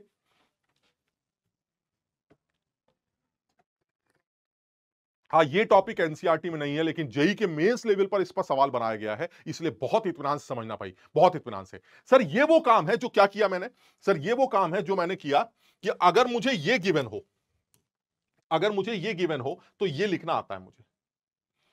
ये मैं सीख चुका। क्लियर है? मैं अब इस बात को खत्म कर देता हूं, मैं सीख चुका। क्लियर है? ये काम मैं सीख चुका हूं। दो तरीके का मतलब हो गया। सीख चुका मतलब सर ये मैं सीख चुका हूं, और एक ये तो मैं सीख चुका, यानी ये तो सीख ही नहीं सकता। तो दो तरह के बच्चे यहां बैठे होंगे, उनको ये बात समझ में आ गया। ठीक, तो ये वाला काम हम सीख चुके हैं। जेई ने जब देखा कि यार इस कैटेगरी पे सवाल तो बनाने हैं, लेकिन यार अब एक जैसे सवाल बनते चले जा रहे हैं, तो एक तो तरीका क्या निकाला कि वो ABCD की जगह अब Cr2SO4 होल थ्राइस और वो C2H6O का ड्रामा, यानी गंदी रिलेशन लिखने लगा, गंदी इक्वेशन लिखने लगा। बच्चे उससे डरने लगे, ठीक है, घबराने लगे, जबकि उसमें कोई घबराहट की बात नहीं है, बिल्कुल बकवास एकदम। ठीक, दूसरी बात, उसने सवालों को उल्टा पूछना स्टार्ट कर दिया। क्या कि अगर ये दिया जाए तो ये कैसे निकालोगे? मेरी बात समझ रहे हो? अगर मैं तुम्हें ये रिलेशन प्रोवाइड कर दूं तो तुम ये इक्वेशन कैसे निकालोगे? अरे सर ये तो उल्टा, बड़ा आसान हो गया। यानी अगर ये दे दोगे तो ये निकाल लूंगा, ये दे दोगे तो ये भी निकाल लूंगा। कैसे? अब बहुत ध्यान से देखना, तुम ये ऑब्जर्व कर पा रहे हो कि रिएक्टेंट के केस में, क्या ये देख पा रहे हो कि रिएक्टेंट के केस में क्या होता है? सर जब कोई चीज रिएक्टेंट होती है तो सबसे पहली बात होती है उसमें, बल्कि मैं अलग से लिखता हूं, एक सेकेंड, मैं यहां पर अलग से लिखता हूं, फॉर रिएक्टेंट, जैसे ये लिखते हैं AA plus BB gives CC plus DD for reactant. ठीक, अब जरा ये बताओ, रिएक्टेंट के लिए जब तुम ये इक्वेशन लिखते हो सबसे पहले क्या आता है? बहुत बढ़िया हर्ष, जैन बिल्कुल सही कह रहा है हर्ष। सर सबसे पहले माइनस आता है सर।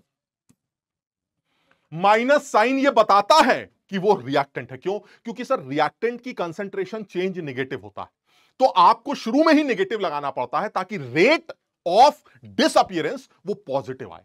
क्योंकि सर रेट किसी भी चीज का नेगेटिव नहीं होता। सर मेरी बात समझ रहे हैं? रेट ऑफ डिसअपियरेंस 5 है, रेट ऑफ अपीयरेंस 5 है। सर अपीयरेंस हो चाहे डिसअपियरेंस हो, रेट इज ऑलवेज 5। 5 मतलब उसकी एक वैल्यू होगी, उसमें प्लस और माइनस का निशान नहीं होता। तो सर अगर आप रिएक्टेंट की बात करते हैं तो कंसंट्रेशन चेंज ए का वो नेगेटिव होगा, तो सर उस नेगेटिव को पॉजिटिव बनाने के लिए मैं पहले ही नेगेटिव लगा देता हूं। यानी एक चीज तो क्लियर है, अगर आप रिएक्टेंट की बात कर रहे हैं तो माइनस होगा, ठीक। दूसरी बात, ये जो नीचे स्टोइचियोमेट्रिक कोफिशिएंट आता है, ये जो नीचे डिवाइड करने का नंबर आता है, वो कौन होता है? सर ये होता है स्टोइचियोमेट्रिक कोफिशिएंट। अब जरा बहुत ध्यान से समझने की कोशिश करना, मैं बिल्कुल आसान करने जा रहा हूं।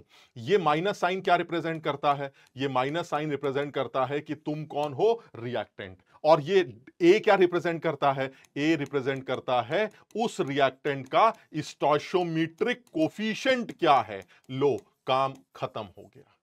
मेरी बात सब लोग समझ रहे हैं? यानी आप अगर मुझे कोई रिलेशन दे दें तो मुझे यह पता चल जाएगा कि उस रिलेशन में रिएक्टेंट कौन है और प्रोडक्ट कौन है। जहां जहां माइनस साइन लगा होगा वो सब रिएक्टेंट होंगे, और जहां जहां स्टोइचियोमेट्रिक कोफिशिएंट उनके नीचे लिखे हो, जो जो नंबर से डिवाइड किया गया होगा, वो हमारे स्टोइचियोमेट्रिक कोफिशिएंट होंगे। बताओ मेरी बात सब लोग समझ रहे हो?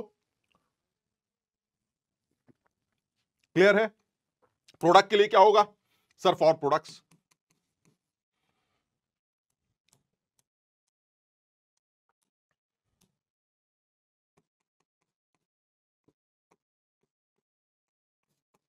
प्रोडक्ट्स के लिए क्या होगा? सर प्रोडक्ट्स के लिए भी सेम है, सिर्फ फर्क होगा प्लस का साइन होगा, स्टोइचियोमेट्रिक कोफिशिएंट होगा। यानी अगर मैं मान लो सी की बात करता हूं तो 1/c dc/dt। समझ रहे हो? यानी ये कौन है? ये क्या बताता है कि ये आदमी हमारा प्रोडक्ट। ये सी क्या बताता है? सी बताता है हमारा स्टोइचियोमेट्रिक कोफिशिएंट क्या है, स्टोइचियोमेट्रिक कोफिशिएंट क्या है। और सी ये क्या है? ये हमारी स्पीशीज है, ये ए हमारी स्पीशीज है जो कि रिएक्टेंट या प्रोडक्ट होगी। क्लियर है? सबको समझ में आ गया?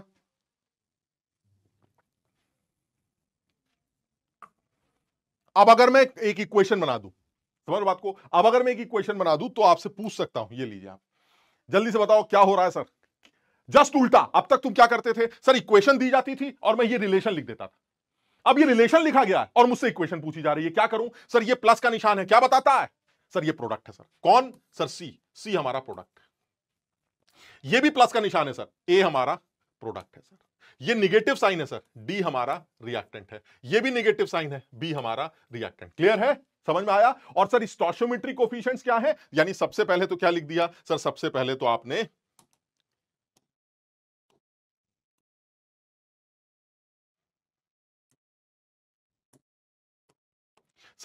आपने रिएक्शन लिख दी। क्या है रिएक्शन? सर रिएक्टेंट कौन है मेरा?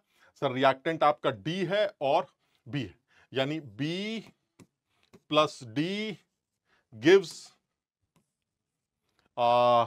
ए प्लस सी। क्लियर है?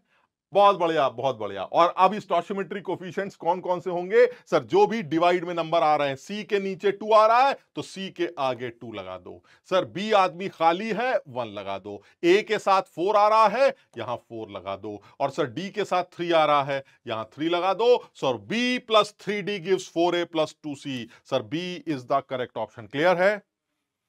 समझ में आ रहा है? यानी अभी तक तुमने क्या सीखा था? सर मुझे इक्वेशन दी जाती थी, मैं ये इक्वेशन, ये रिलेशन लिख के दिखा देता था। अब मुझे ये रिलेशन देगा और मैं इक्वेशन लिख दूंगा। सर ये भी सवाल पूछ सकते हो, मुझे कोई दिक्कत नहीं है, बहुत आसान हो जाएगा। क्लियर है? चलिए सर एक और सवाल लेते हैं, खटाखट सर एक सवाल और लेते हैं। और ये सवाल सर जेई में पूछा गया सवाल है, बड़ा सवाल बनाया गया है सर। ये अच्छी कैटेगरी लगती है और उम्मीद करते हैं कि जेई आगे आने वाले सवालों में गणित का थोड़ा सा एप्लीकेशन डालकर एक अच्छा सवाल इस ट्रेडिशनल टॉपिक पर बना सकता है, एक ट्रेडिशनल सवाल बना सकता है। क्लियर है? क्या करना होगा जरा जल्दी से देखते हैं। सर यहां पर कह रहा है कि in the following reaction X A gives Y B, ये रिलेशन, ये इक्वेशन, और मुझको ये बताना है कि ए और बी क्या हो सकते हैं, है ना? ए और बी मेरे क्या हो सकते हैं। तो मैंने कहा ये बड़ा आसान है, इसमें ज्यादा मुश्किल नहीं लगता, बहुत आसानी से किया जा सकता है अगर ध्यान से देखें।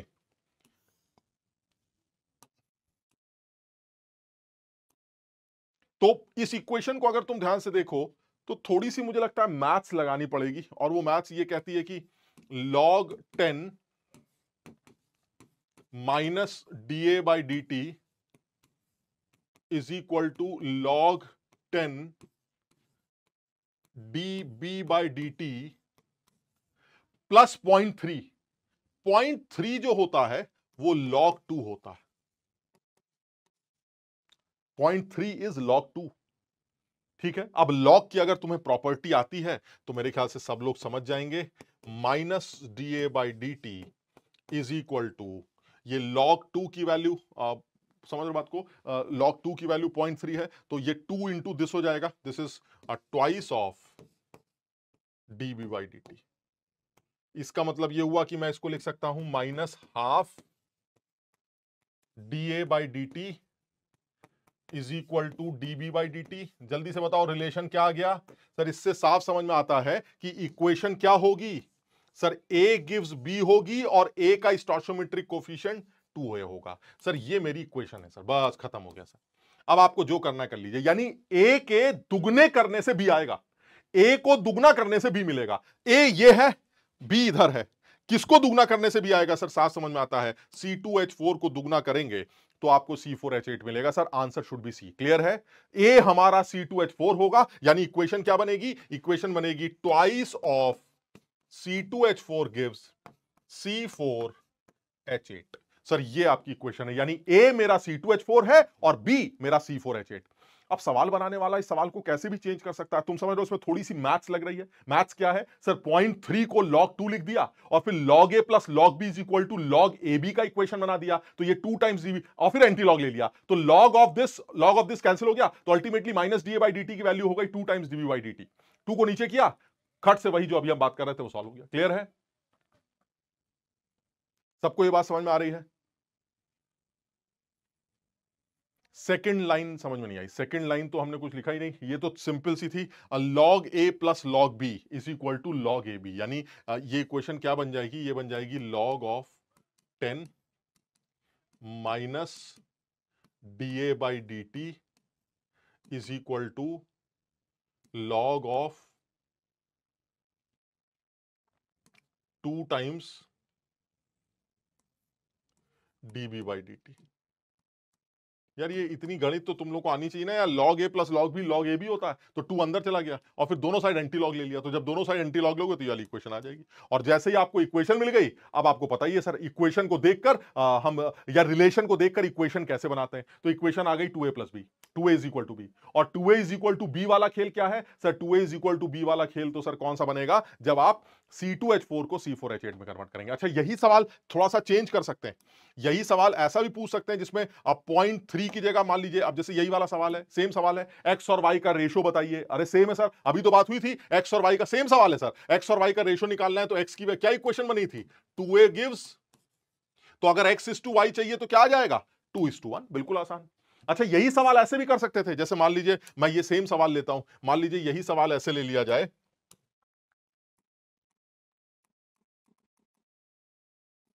कि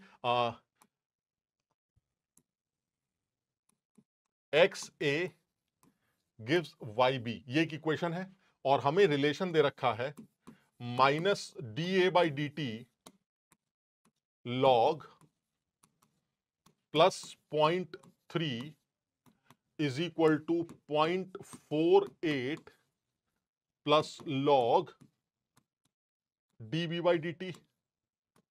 जल्दी से बताओ अब एक्स और वाई का रेशो क्या आएगा? What is the ratio of X to Y? Ratio of X is to Y, ये आंसर बताइए। और मान लीजिए मैं इसको लिख रहा हूं एक्सपेक्टेड। रीजन क्या है इसके एक्सपेक्टेड होने का? क्योंकि सर बिल्कुल एक मिलता जुलता सवाल जो है अभी आपने पूछा हुआ है, तो बहुत उम्मीद है कि आप गणित की ये को शाबाश, बहुत बढ़िया सर। अगर आप समझदारी से काम करेंगे तो समझ सकते हैं सर। इसको अगर आप ध्यान से देखें तो ये 0.3 है sir, this will be equal to log base 10 minus D A by D T plus log 2। Clear है? And this is equal to log 3। ओहो, अच्छा, ये log 3 है and this is log 10 dB/dt। Clear है? सब लोगों को समझ में आ गया होगा क्या करना है। सर दिस इज 1/3, अपने आप समझना, dA/dt is equal to 1/2 dB/dt। पता नहीं तुम समझे कि नहीं, नहीं समझे तो तुम नादान हो। अगर नहीं समझे तो तुम नादान हो। इक्वेशन क्या बनेगी सर? इक्वेशन बनेगी ए के आगे अगर 3 है तो इसका मतलब ये सर 3a गिव्स 2b होगा सर। और अगर x और y का रेशो चाहिए तो 3:2 निकल के आएगा sir. And this the answer is 3:2। 3:2, the ratio will be 3:2। Answer जल्दी से बताओ, समझे? अब ये थोड़ी सी गणित है यार, ये गणित तो तुम्हें लगानी पड़ेगी। इतनी गणित तो तुम लगा ही सकते हो यार, इसमें ऐसा ऐसा तो कोई कमाल ही नहीं किया मैंने। बहुत आसान है सर, कुछ वैल्यूज हैं जो मुझे ध्यान रखनी थी, अगर वो वैल्यू भी ध्यान नहीं रखूंगा और इतना पढ़ चुका हूं तो भी शर्म की बात है।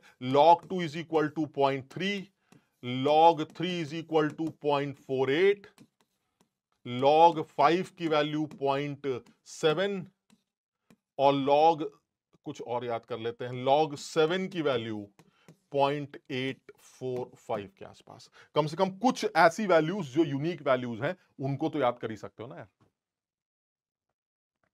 क्लियर है? तो ये लॉग की कुछ वैल्यूज याद कर लेते हैं। ये इंपॉर्टेंट लॉग वैल्यूज हैं जो सवालों में देखने को मिल सकती।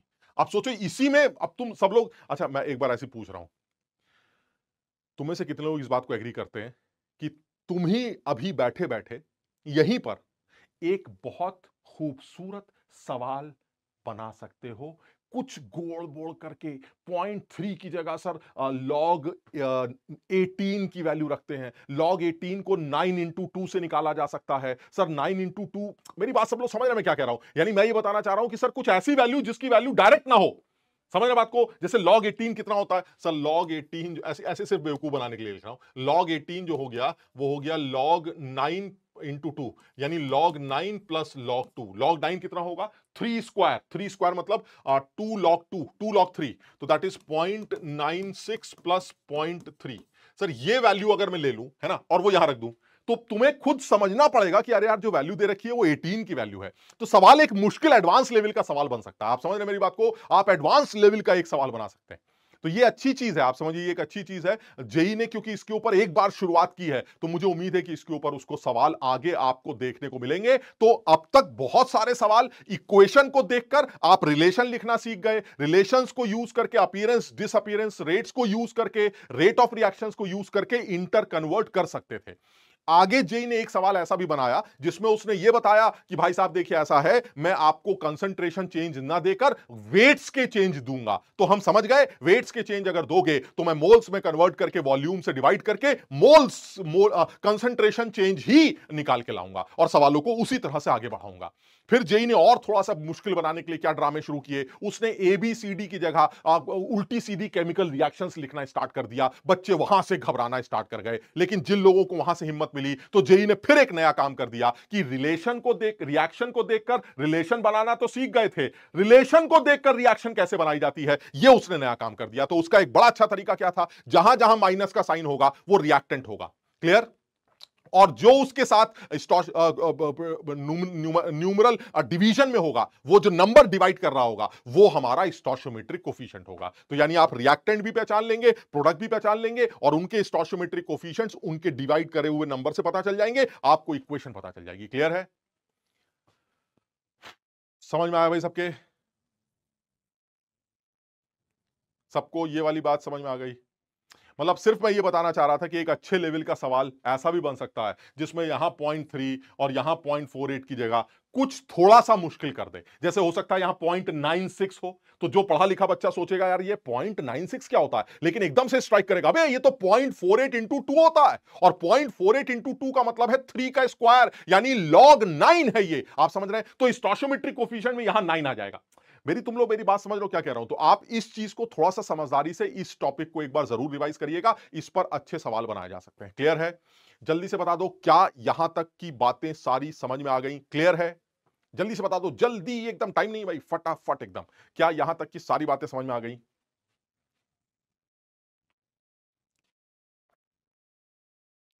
शाबाश, बहुत बढ़िया। चलिए सर, अब आते हैं नेक्स्ट टॉपिक पर, और वो बड़ा फर्जी टॉपिक है, जल्दी जल्दी इसको निपटाते हैं।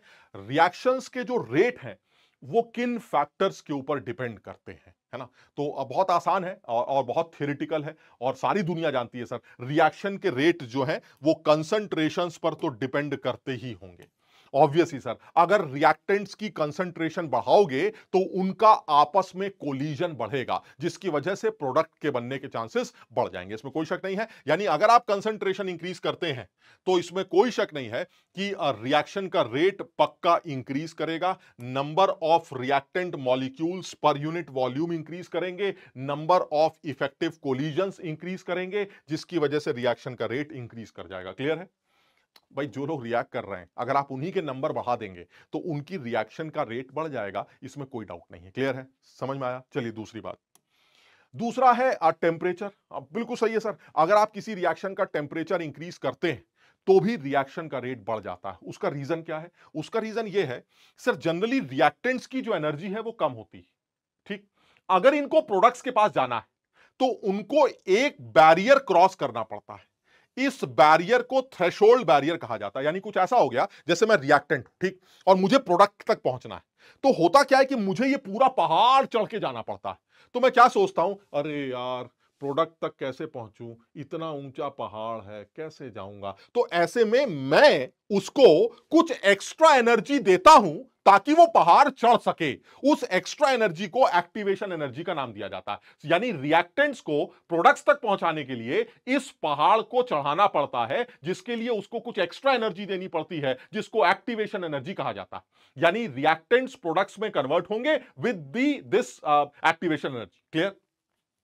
अगर मैं रिएक्टेंट्स का टेम्परेचर पहले और बढ़ा दूं तो क्या होगा सर? अगर आप रिएक्टेंट्स का टेम्परेचर बढ़ा देंगे तो वो लोग जो बेचारे पहाड़ नहीं चढ़ पा रहे थे, उनके अंदर भी इतनी एनर्जी आ जाएगी जो पहाड़ चढ़कर प्रोडक्ट तक पहुंच सके। मेरी बात सब लोग समझ रहे हैं क्या कह रहा हूं मैं? यानी अगर आप टेम्परेचर इंक्रीज करते हैं तो उन लोगों का फ्रैक्शन बढ़ जाता है, उन लोगों का नंबर बढ़ जाता है जो इस थ्रेशोल्ड बैरियर को क्रॉस कर सकते हैं, जिसकी वजह से रिएक्शन का रेट इंक्रीज कर जाता है। क्लियर है? ये सबको ये वाली बात समझ में आ रही है? यानी एकदम क्लियर है, on increasing the temperature more of the molecules acquire threshold energy, thereby increase in the effective collisions and due to this rate increases। Clear है?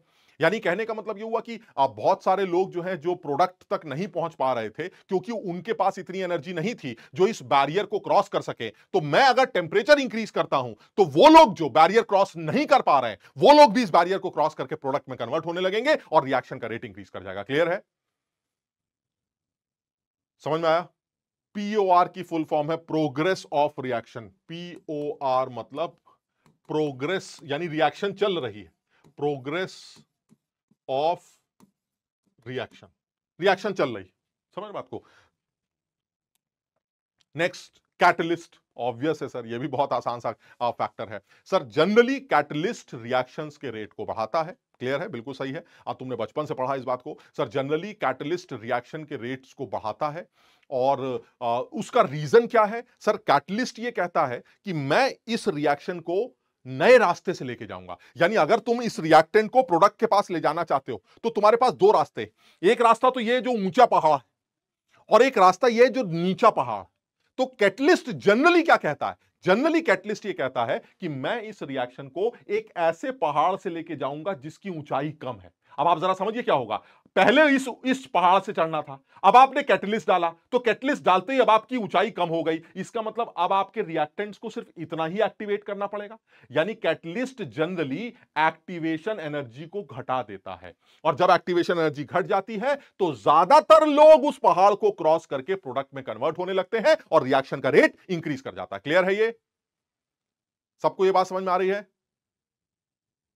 सब लोग इसको समझो भाई। रोहित राठौड़, समझो इस बात को, बहुत आसान सी बात कर रहे हैं, इसमें तो कुछ है ही नहीं। यानी मैं ये बताना चाह रहा हूं कि आप किसी भी रिएक्शन के रेट को दो तीन तरह से डिफाइन कर सकते हैं सर। एक, रिएक्टेंट्स की कॉन्सेंट्रेशन बढ़ाने से रेट बढ़ता है। सही है सर। जो लोग रिएक्ट कर रहे हैं अगर उन्हीं का अमाउंट बढ़ा दोगे तो सर वो ज्यादा टक्कर मार मार के प्रोडक्ट में कन्वर्ट होंगे। बिल्कुल सही है। तो रेट ऑफ रिएक्शन इंक्रीज कर जाएगा। दूसरी बात सर, अगर आप टेम्परेचर चेंज करते हैं, ऑब्वियसली सर टेम्परेचर बढ़ाने से रिएक्टेंट्स के मॉलिक्यूल्स की एनर्जी बढ़ जाती है। तो ऐसे लोग जो उस बैरियर को क्रॉस नहीं कर पा रहे थे, उनमें से बहुत सारे लोग जो बैरियर को क्रॉस नहीं कर पा रहे थे, अब वो भी बैरियर को क्रॉस करने लगेंगे क्योंकि एनर्जी बढ़ गई है due to increase in the temperature. So reaction का रेट इंक्रीज कर जाएगा।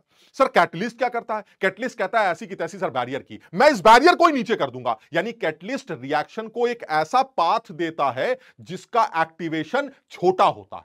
तो पहले वो बेचारे गरीब कमजोर लोग जो ये सोच सोच के सूखा करते थे, इतना इतना ऊंचा पहाड़ कौन चढ़ेगा, अब वो लोग खुश हो जाते हैं क्योंकि पहाड़ नीचे आ गया, क्योंकि एक्टिवेशन एनर्जी घट गई।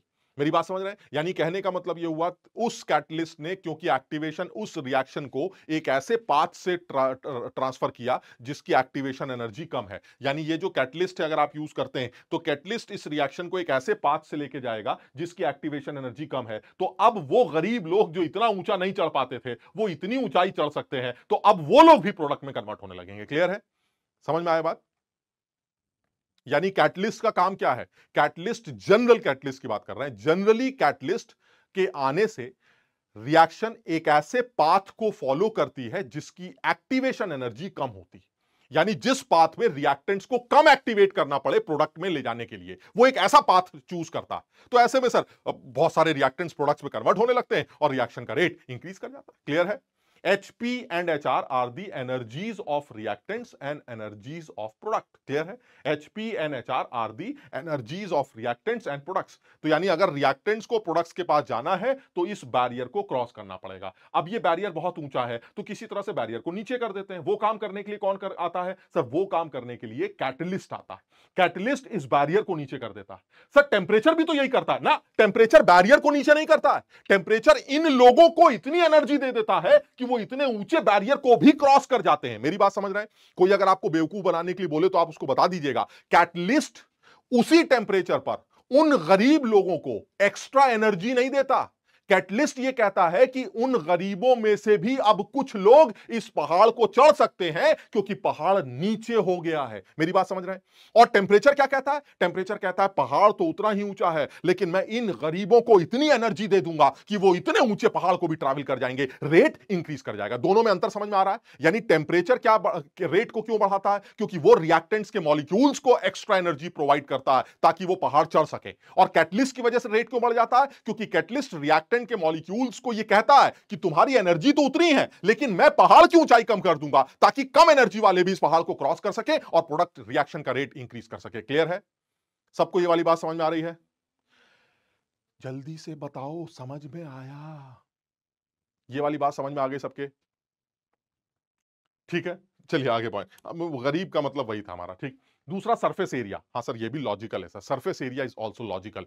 सर अब आप खुद सोचिए सर, सरफेस अगर मान लीजिए मैं आपसे कहूं कि भाई मुझे रिएक्शन करानी है, कुछ भी ले लेते हैं, मान लीजिए ये कोई बॉल है ना, इस बॉल के साथ किसी रिएक्टेंट की रिएक्शन करानी, तो सर बॉल के जो मॉलिक्यूल्स हैं सर वो सब कंप्रेस हैं। बॉल के अंदर भी मॉलिक्यूल्स हैं लेकिन सर वो तो बाहर वाले रिएक्टेंट के टच में आएंगे ही नहीं। तो इसका मतलब है सर जो भी रिएक्शन है वो किन लोगों के बीच में हो रही है? बॉल के सरफेस पर जो भी मॉलिक्यूल्स है सर वही आपस में रिएक्ट कर रहे होंगे, बस बात खत्म। लेकिन सर अगर आप रिएक्शन का रेट बढ़ाना चाहते हैं तो आपको सरफेस एरिया बढ़ाना चाहिए। मेरे पास अप्रोच करने के दो लॉजिक हैं, जरा समझना। मान लो इस रिएक्टेंट को इस रिएक्टेंट के साथ रिएक्ट करना है, ठीक? तुम बताओ कैसे रिएक्शन होगी? सर ये रिएक्टेंट इस रिएक्टेंट के साथ अगर आप रिएक्ट करवाते हैं तो क्या होगा? सर ये रिएक्टेंट इस रिएक्टेंट के सरफेस से रिएक्ट कर जाएगा, बस। क्लियर है? क्या अंदर के लोगों से रिएक्ट करेगा? क्या अंदर के मॉलिक्यूल से रिएक्शन होगी? सर अंदर तो पहुंच ही नहीं पाएगा तो रिएक्शन कैसे करेगा? सर बात मेरी समझ रहे हो? यानी आपका जो सरफेस एरिया है सर वो ये रिएक्टेंट इस रिएक्टेंट के सरफेस एरिया से रिएक्ट कर जाएगा, बात खत्म। लेकिन सर अगर आपने इसी रिएक्टेंट का चूरा चूरा कर दिया होता, चूरा चूरा इतना छोटा छोटा, तब क्या होगा? सर जैसे ही आप ये रिएक्टेंट डालेंगे तो हर पार्टिकल के साथ रिएक्ट करना स्टार्ट कर देगा। सर सरफेस एरिया इंक्रीज कर गया। सर यहां पर सरफेस एरिया कम था, जब आप इसको चूरा कर देते हैं तो सरफेस एरिया बढ़ जाता है और सरफेस एरिया बढ़ने से रिएक्शन का रेट इंक्रीज कर जाता है। मेरी बात सब लोग समझ रहे हैं? सबको ये वाली बात समझ में आ रही है?